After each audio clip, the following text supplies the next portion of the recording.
Bonjour, je me présente Madame Pucet, enseignante pour les apprenants TISEC au lycée La Bréquerie de Thionville.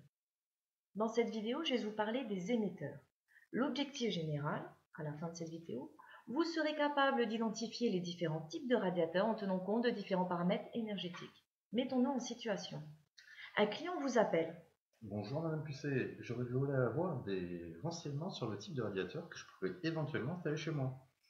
Pour pouvoir répondre justement à cette question-là, voici les thématiques abordées. Tout d'abord, je vais lui expliquer ce qu'est un radiateur. Ensuite, je vais expliquer les différents types de radiateurs pour ensuite finir sur les principes d'échange de chaleur qu'émet un émetteur. Il existe donc différents types d'émetteurs. Un émetteur, ça sert à quoi? Ça sert à dissiper donc la chaleur nécessaire pour le maintien de la température ambiante fixée par le client. Cette chaleur sert à combattre les déperditions.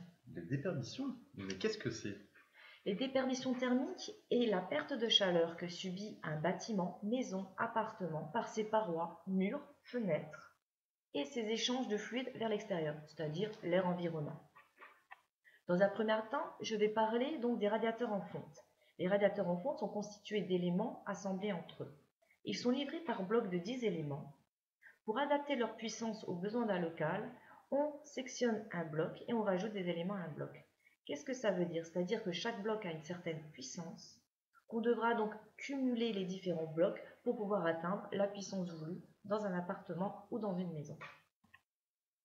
Il existe deux types de radiateurs en fonte, radiateur classique, radiateur rideau.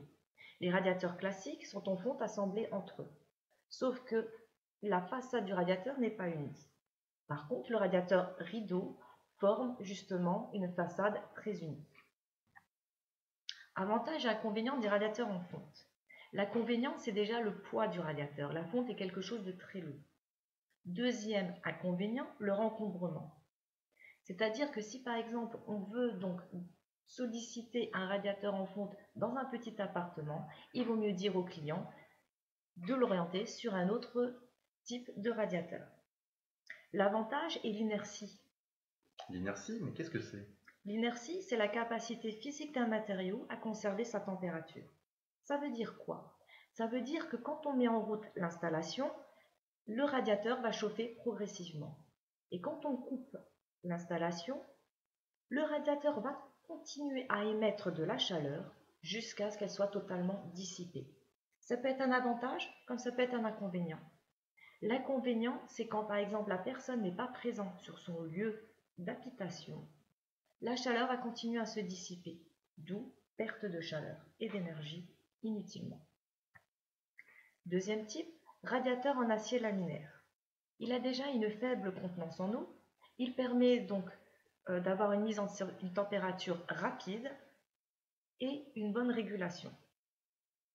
L'esthétique n'est pas forcément son atout et en plus le coût de fabrication est élevé. Il existe aussi les radiateurs en acier panneau. Ils ont aussi une faible contenance en eau, ils permettent aussi une mise en température rapide, ils sont beaucoup plus beaux, ils ont un bon rapport qualité-prix et en plus de ça, ils sont livrés avec ses accessoires vidange, purgeur et console de pause. Les radiateurs de type panneau en acier existent en deux catégories, les panneaux horizontaux et les panneaux verticaux. Les panneaux horizontaux, on les verra plus principalement en dessous des fenêtres. Les panneaux verticaux, entre deux pièces, c'est-à-dire salon, salle à manger. Il existe aussi deux types de radiateurs acier panneau, radiateurs classiques et radiateurs à surface plane. Les surfaces planes ont un coût plus élevé, mais d'un point de vue esthétique, s'intègrent parfaitement avec un mur lisse.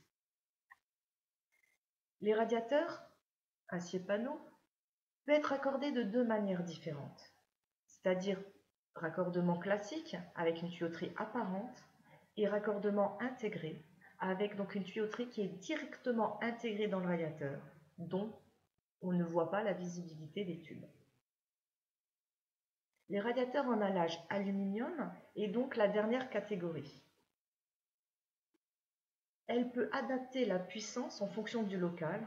On peut sectionner plusieurs blocs, en rajouter, en enlever. son poids est beaucoup plus faible que les radiateurs en fonte. Par contre, il faudra faire attention lors du raccordement avec les matériaux qu'on aura utilisés. Les principes d'échange.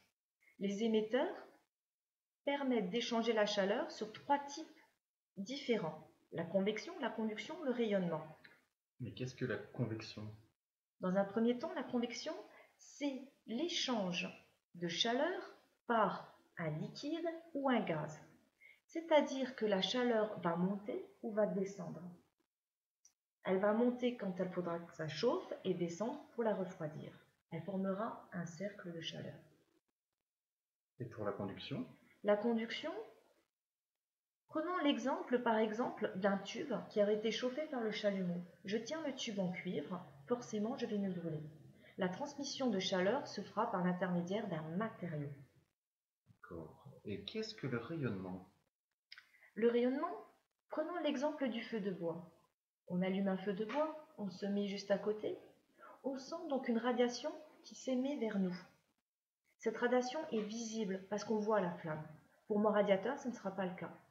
Les radiations émises par le radiateur sont de forme infrarouge. Mais si on se met au milieu de la pièce, on ressentira ces radiations. Comme on peut le voir, les flèches ici forment la convection émise par le radiateur. Les flèches ici mettent le rayonnement émis par mon radiateur. Et les flèches à l'intérieur de mon radiateur sera la convection, la conduction. Pour conclure, il existe 3 types de radiateurs. Radiateur en fonte, radiateur en acier laminaire, radiateur en acier panneau, radiateur en alliage aluminium. Les différents types d'échange thermique des radiateurs sont convection, conduction et rayonnement. Merci pour votre écoute. Je reste disponible pour votre complément d'information. Merci Madame Pusset.